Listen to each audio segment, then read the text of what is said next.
Welcome, guys, to another Prowler podcast. We're excited for this week as I was on his podcast a couple weeks ago sharing what the Prowler capabilities are and love the presentation he brings, honestly. So, great, phenomenal to have him on. And I'm going to turn it over to Kobe Monzo to give a brief introduction of himself. But he played collegiate football in Northern Michigan. And today we're going to dive into kind of his recruiting journey and also kind of the NIL world of things and how it's coming with a lot of changes and what his thoughts are on that. So without further ado, I'm going to turn it over to Kobe for a minute where he introduces himself.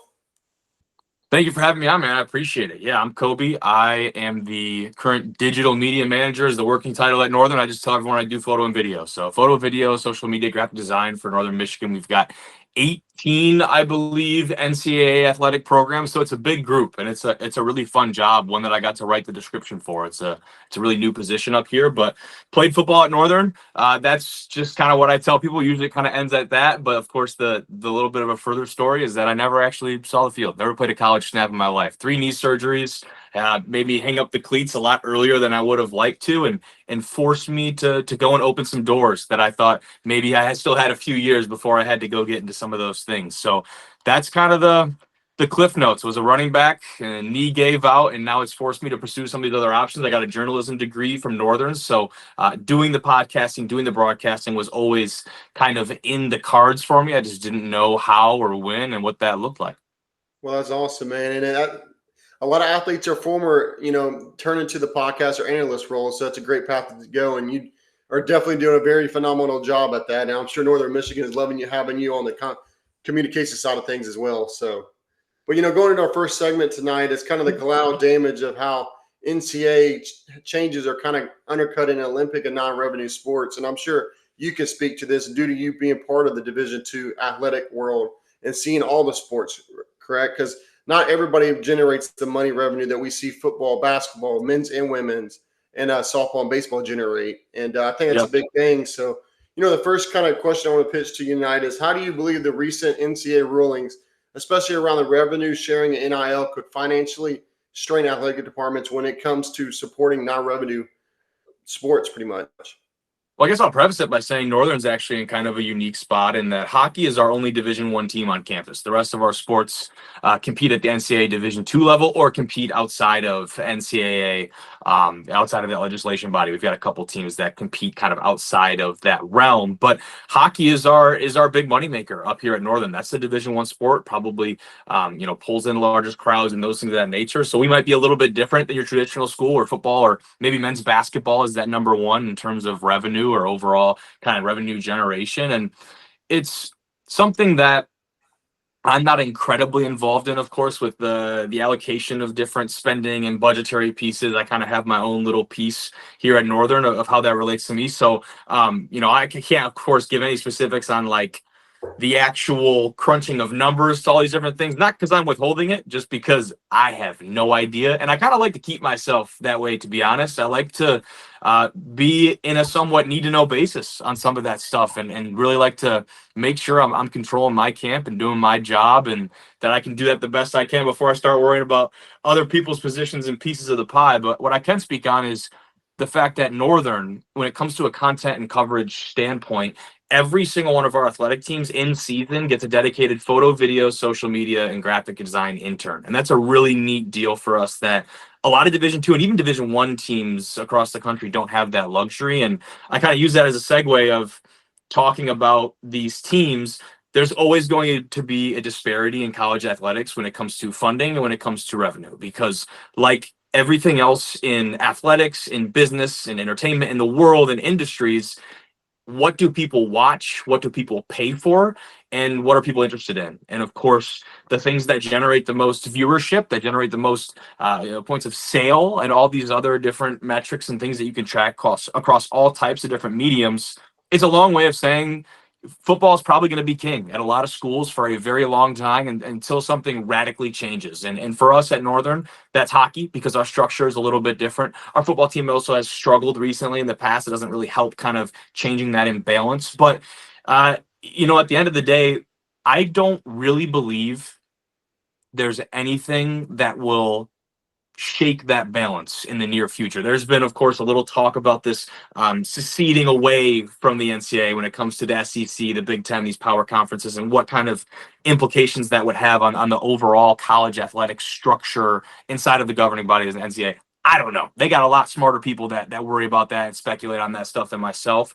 But what I will say is the status quo is the status quo for a reason. And there are sports that are at the heel of that is really unfortunate. And I know I guess the kind of the best example I would use, because I've seen it kind of firsthand, gymnastics, for example, a sport that we don't currently sponsor at Northern, but one that is pretty widely accepted across the country. That is one that I feel has caught kind of the bad tail end of some of these events, and as one that has been cut down. I feel track and field probably in that same category.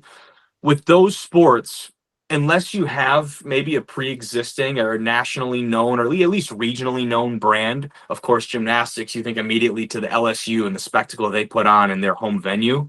Unless you have a brand like that that can sell and market itself to individuals outside of that immediate sports community, you're going to find yourself in a very, very tricky place here very soon. And I think the one area again that I think I can speak on it is the staffing standpoint, and I know from a creative standpoint, but also from an administrative standpoint, from a sports information, athletic training standpoint. You talk to, or I talk to my connections at larger schools, and it's almost appalling to hear how limited the manpower and resources are for the teams that are not at the top of that proverbial revenue triangle or tier list. No, I totally agree, and it's going to become very sketchy for a lot of these, power group of five, pretty much teams of how they're going to balance a lot of the structure, and then even Yeah. going down to FCS level. So it's going to be an interesting future. And you mentioned the SEC kind of on the edge of possibly they're going to break away, is from what Greg Sankey Yeah. said, right? And I think this week he released a comment that he says the NCAA is entering troubled waters right now because the Olympic sports is pretty much at risk at the college level right now, is what he said. And he was like, do you think schools will start cutting these programs to offset new financial obligations to revenue generating athletes? Because they're going to ultimately want to pay football players and baseball and basketball players more because they're going to want the better competition, correct? Yeah. And so he pretty much put that out on the table. And I just want to get your feedback on that, because once you start cutting these Olympic sports athletes coming out of college, that's going to trickle over into the Olympics eventually. What do you think? Yeah, and I mean, I would probably not be the top person again to talk to about any kind of Olympic deal. I know up here at Northern, at least, we did used to have. I don't believe the title remains, but our Greco-Roman wrestling program used to have that Olympic training site title attached to that. There was at one point Olympic speed skating up here, as well as I believe Olympic boxing. So Northern and the Superior Dome have kind of played a really unique role in some of that development. A lot of those programs are no longer, but yeah, I mean, it's another opportunity for student athletes and for really high level athletes to go compete and train to go represent their country on the national stage. When it comes to Sankey in the SEC, I'm pretty sure the first time I really had heard him speak outside of like a Twitter clip from a press conference was on Pat McAfee's show, and Yep. and kind of hearing a different side of him was really endearing, actually, and pretty hilarious to hear his genuine thoughts on things. Doesn't seem like a guy that minces words, which I believe is why he finds himself in the headlines so frequently. But yeah, I mean, it's a very interesting situation. I just, at the end of the day, there's so many people that are putting it under the microphone or the magnifying glass, excuse me, right now, and I don't know if we're really going to see any drastic change super soon. It's just a matter of how much the NCAA wants to regulate. And right now, you're seeing a total withdrawal of a lot of previous policies. The NCAA has deregulated a lot of things that used to be, the most minute of details when it comes to, trying to lock up Jim Harbaugh for a cheeseburger on a recruiting visit, or how money is allocated and the way that teams operate with official visits with prospective student athletes. There are so many minute things and details the NCAA is now backing off of and deregulating and leaving to an institutional basis for these schools to kind of come up with their own rules, regulations, or kind of set of standards, if you will. And I think that's the trend you're seeing right now is the NCAA is trying to deregulate, one, because they realize they can't police everything, and two, to maybe hopefully give the institutions a little bit more freedom to kind of decide what they believe is the right way of operating about these things. So I don't know exactly what it'll look like in 5 or 10 years. I don't think anyone does, but It certainly has been the topic of conversation this summer, man. Yeah, no, it definitely has, and it's I'm kind of on edge of what the next 5 to 10 years will look like for college sports because at Yeah. the current situation, there's a lot of people that that's why Nick Saban pulled out of the game, one of the greatest football coaches of all time, pulled out of the game because he does not like the direction it's heading, and I mean, it was in the headlines about a month ago that he reached out to the White House and asked, pleading them pretty much to file executive order against it to try to pull back some of the insert a little bit more loyalty to these programs because as we've seen it with Nico and Madden from Arkansas and Tennessee, that was a big, kind of situation where they both transferred to UCLA. Nico was asking for more money, and then Madden just up and left out of nowhere. Yeah. So I think that's what's triggered a lot of these coaches to start raising the flag, right? And then that's what triggered the Oregon head coach Dan Lanning to call Josh Heupel because he was like, "Hey, your guy's been fishing around, just so you know." And I think that's going to start happening more when these coaches, start forming this relationship because you pretty much ultimately do at the Yeah. at the current state. So. Yeah, I mean, look at the two things that have really destabilized the college football landscape, for better or worse. It's the transfer portal and it's name, image, and likeness. And through both of those, they are great ideas. Great ideals. They allow student athletes one to go find a new home in case of a plethora of circumstances that could be happening at their current institution. And then the NIL is a great opportunity for those household names to earn revenue and earn money based on the fact that they are driving revenue for those schools and they are an asset, a business asset to different brands, partnerships, and whatever that may be. Both of these ideas have been extrapolated and have been turned into something that is almost unrecognizable from the original concept. And that's where the NCAA picks and chooses where to step in legally and from a rules and regulations standpoint, and where to step back and allow things to kind of unfold in front of them. Unfortunately, the rollout of this name, image, and likeness has really pushed the bill to what we're now seeing as this house settlement, right? Because the way that teams are operating with the name, image, and likeness money right now is not too unlike or not too dissimilar than the way we're going to see teams paying players outright. Name, image, and likeness was certainly intended to be for those top 5% of players necessarily in their respective sports to go out and garner those brand deals and earn some money off of that. Now what it's turned into is a way for boosters and other outside influences to siphon in money into programs, and it becomes like anything else in athletics because people are uber competitive and they don't want to lose, and of course big revenue and other rights are involved. It becomes an arms race, and that's what we've seen, and that has certainly pushed the bill forward to we're at the point now where this house settlement is going to be a real factor, and I can't say it's too surprising based on the way things have been. So now I think the most recent thing that has been encouraging is that the big coaches are speaking up, right? The coaches at these prominent universities, the Dan Lannings, the Kirby Smarts, all across the country are speaking up, whether it's on those two issues or other things that they find to be problematic in their respective institutions or conferences or in the larger nation as a whole. And if there's anyone whose opinion should be heard, it's those guys. So the fact that they're voicing some of their displeasure publicly is encouraging, but it also means like this is bad.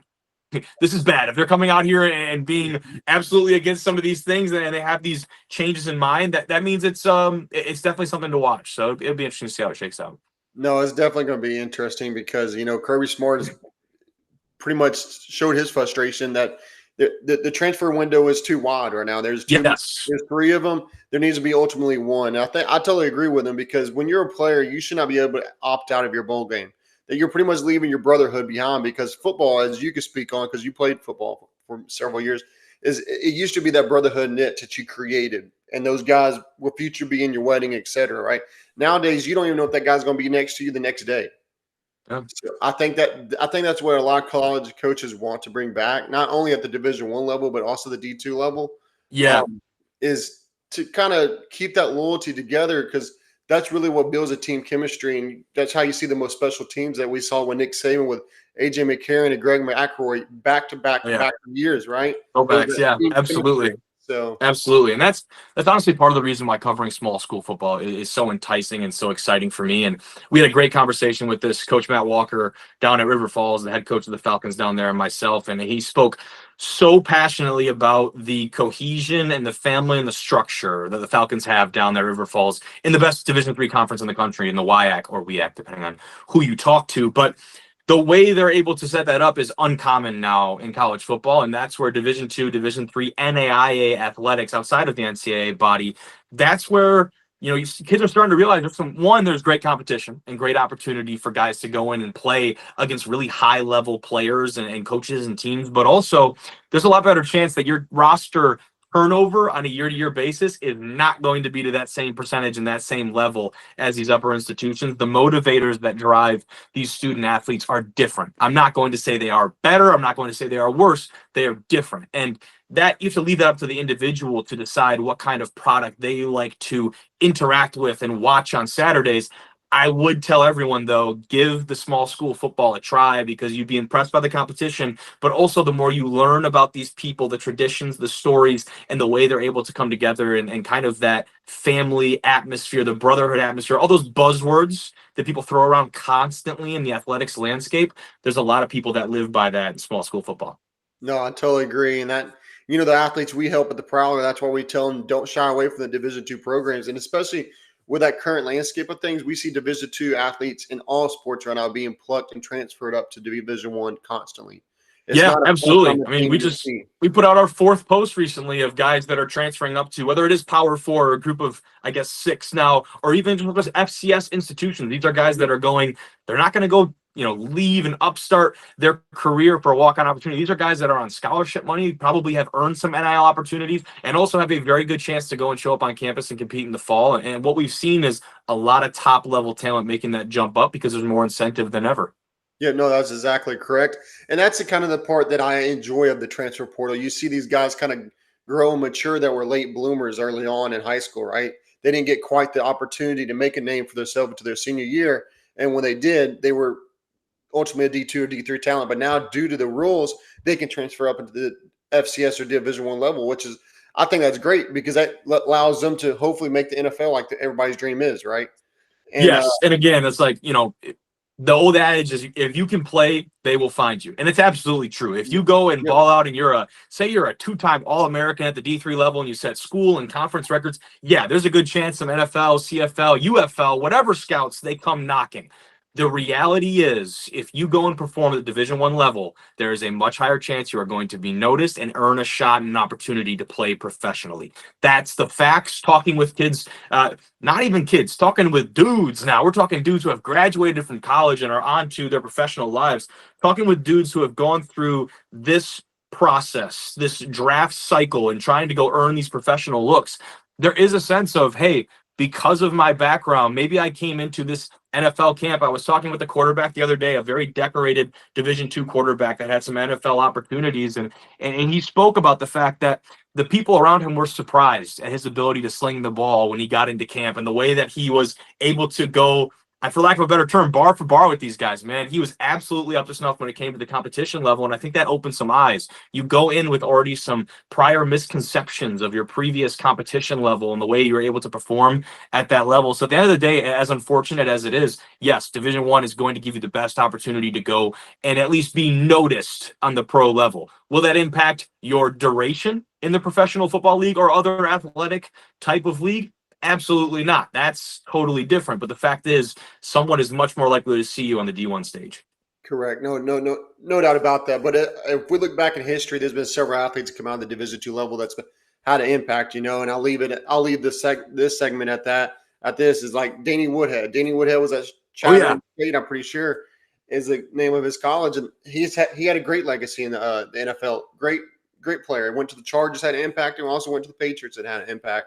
So just because where you start doesn't mean you can't finish at the top. As long as it takes a lot of work ethic as always, and also you got to know whatever you're putting into it is what you got to expect you get out of it, right?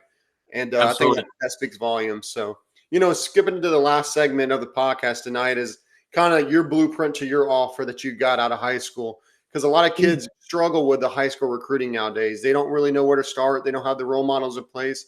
So we always try to bring them a segment of, former athletes' perspective, and maybe they could take something away from it. So what specific steps or actions did you take during your high school career that helped you put you in a position to obtain the offers you did? Man, studying my ass off, getting the best test score I could possibly get. You know what I mean? I was a guy that coming out of high school, 5'9", to be not politically correct, white running back that was not going to outrun anybody in the defensive secondary. There weren't a lot of guys in my conference that wanted to meet me in the A gap, but every single one of them could have caught me in the open field. And Yeah. so knowing exactly where my strengths and weaknesses were, I think that was probably one of the most important things coming out of high school. And then, of course, playing to my strengths, playing towards that in my recruiting standpoint, trying to find schools, universities that played and kind of catered towards my style offensively when it came to being a running back. I had very transparent coaches too. And that's something that, of course, not everyone has, unfortunately. My coaches sat me down probably after my sophomore year, finishing my first full year on the varsity squad at Lake Orion. I remember Coach Thomas, our DC at the time at Lake Orion, incredible human. And he sat me down and he said, Kobe, I think you're a GLIAC level talent. I think you are an upper Division II level talent. I don't believe you have the tangibles to play at Division I. I believe if you went to a Central Michigan or Western in a couple of years, there's a good chance you might be able to earn a scholarship opportunity. I don't know. What I do know is you definitely have the level of talent to go play Division II. I think that's where you should start your interest and work down from there. And so having those conversations early on as an underclassman, so to speak, in my high school career were vital for me. And then understanding my strengths and weaknesses. So I'm a guy, again, I'm a tough SOB. I'm going to run between the tackles. I'm going to run through people. And I want to talk with coaches and programs that value that. I'm not going to an air raid offense when I might not be the most explosive threat out of the backfield in the route concept tree. But again, looking at some of my weaknesses, even though I might not be able to train myself to run a 4.4, what can I do to make myself a little bit quicker? What can I do to improve my agility between the tackles, to change the way that I'm in and out of breaks, to cut and maybe increase some of those other areas of my game? Identifying those very early on was really important to me. And then back to my original point, just studying, man. I got a self-plug, but 32 ACT out of high school was a pretty good score that opened up a ton of doors for me. And that was to institutions I didn't even think I might have a chance to go to in the first place. And at the end of the day, when it comes down to two really good running backs, and hopefully you've developed a relationship with this person and they feel you have a good rapport with them, you also have a good test score, that's immediately going to put you above and hopefully give you that spot. No, you're exactly right. I mean, we have a basketball athlete right now that he's got a 31 on the ACT and a There you GPA go. of 4.3. There And you go. it opened up doors that he never expected, and a lot of athletes don't realize when you have that high of a GPA and ACT, if you take that together and you have good film, and he's got very quality film. He just plays at Yeah. a low tier school in Indiana. He has been able to get a partial athletic and partial academic to go play at like a school like Alabama A&M. So There that's you going to go. open the doors up at the Division I level for him ultimately.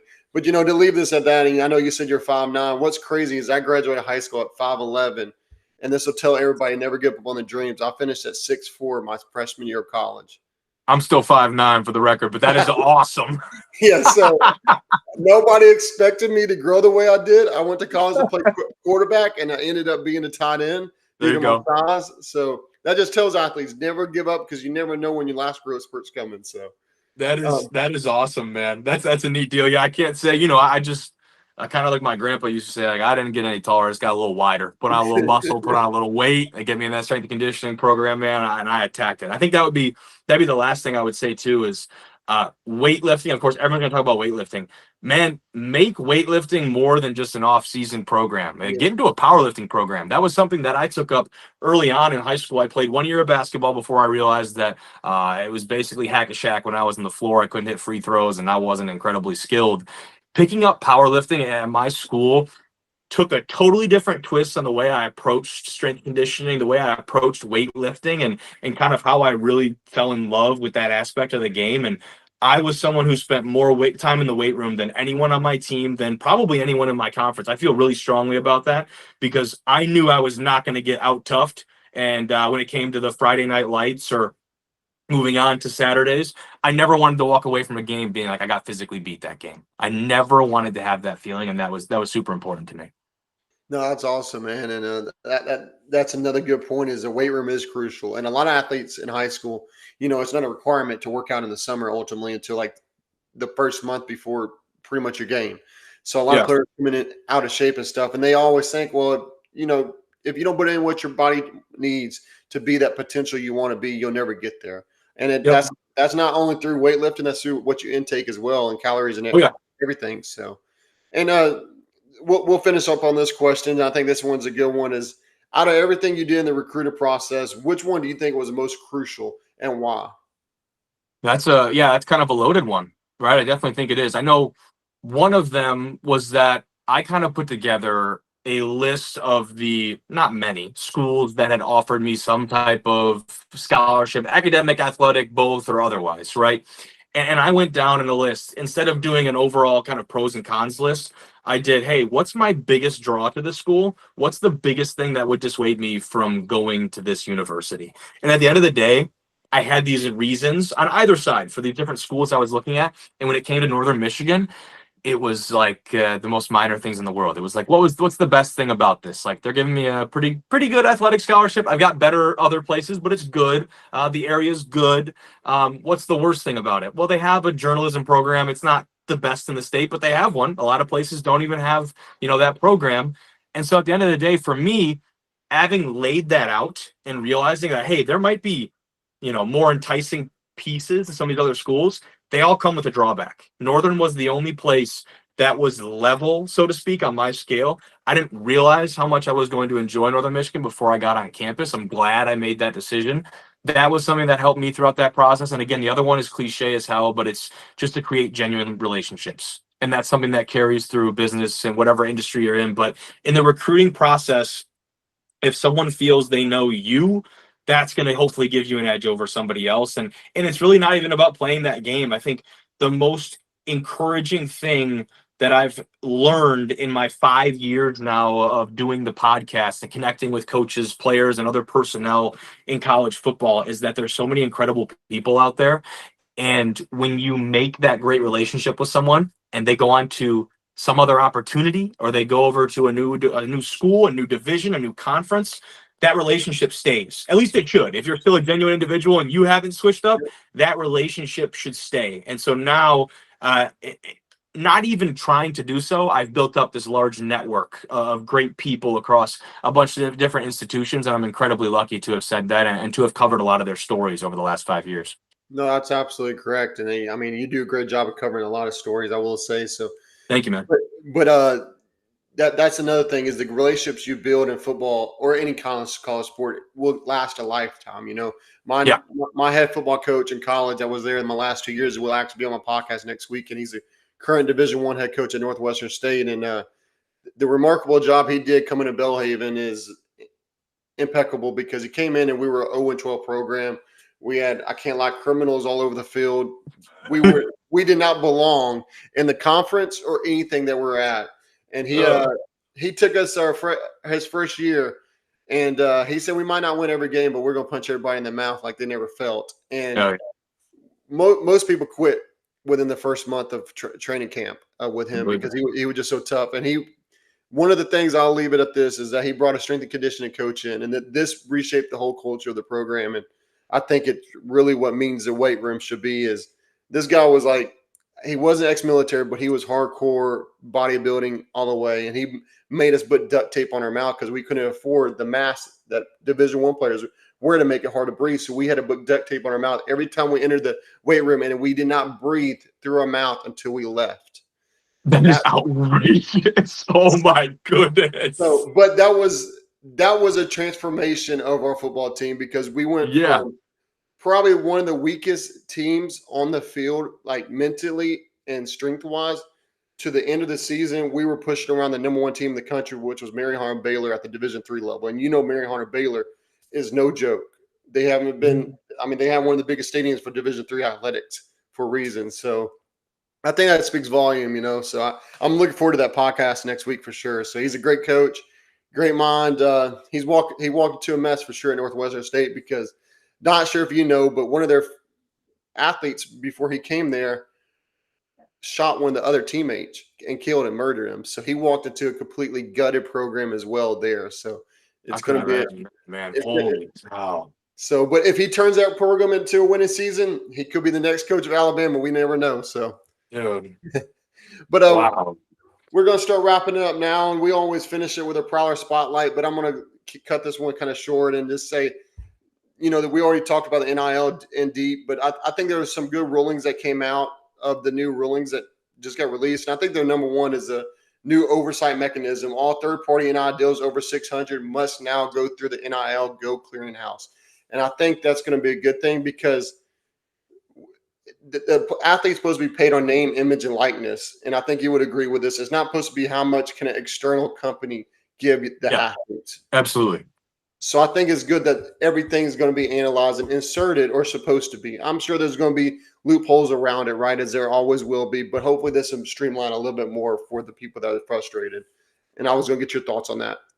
Yeah, absolutely. And that process has started to trickle down to, the Northern Michigans of the world, right? And of course, our hockey team being Division One is going to see it more than most, but our other teams, all of our teams on campus right now go through influencer from Teamworks. And that's something where it's actually a really neat system where me and my staff of interns, when we upload all of our digital content, it goes right to the phones of all those people, tracking and identifying from their facial recognition and number recognition. So now we're enhancing the experience of the student athletes here at Northern Michigan because they have all of their content deliverables right at their fingertips, and that is allowing them to go and pursue creating a brand outside of their athletic team and creating a personal brand on some of these social platforms. But to your point of the tracking of some of that and monetizing of those deals, that's important, right? And what everyone talks about is fair market value. And right now, that market value is so skewed and all over the place because it's shrouded in a lot of mystery. The deals have become more transparent over the course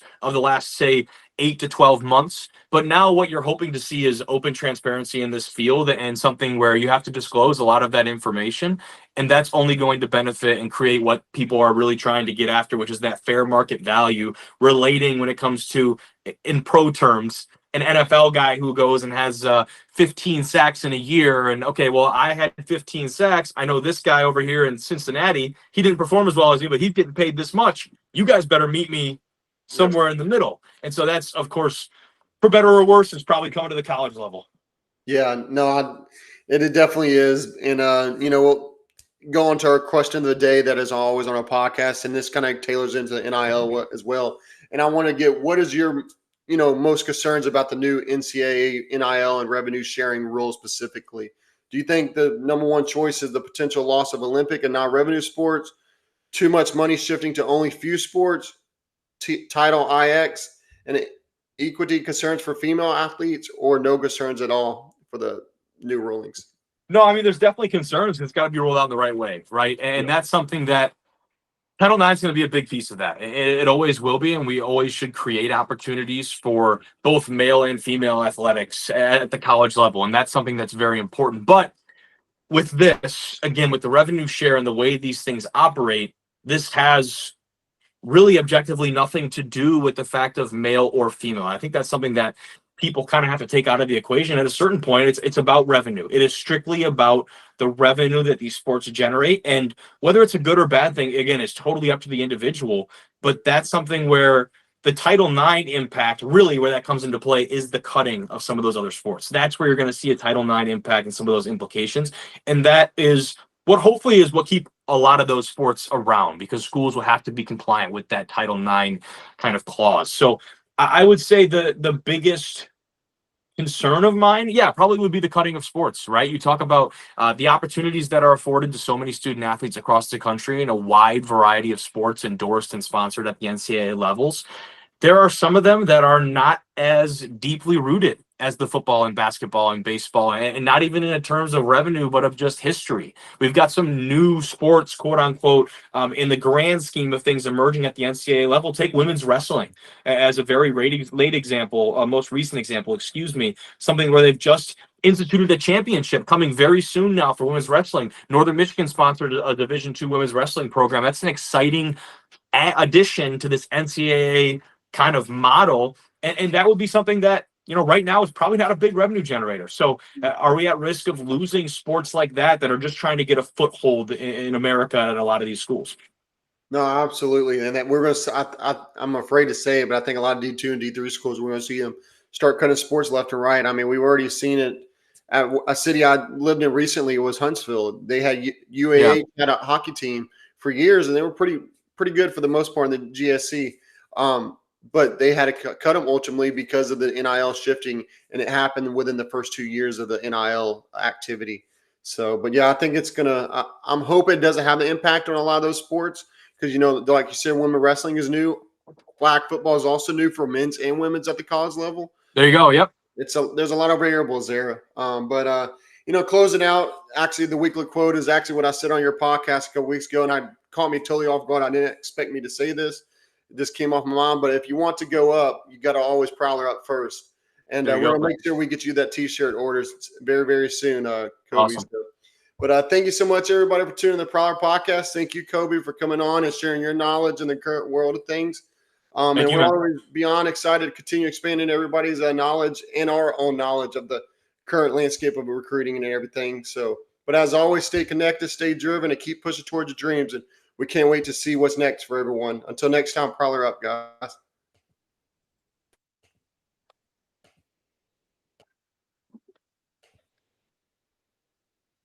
Awesome, man. Sweet.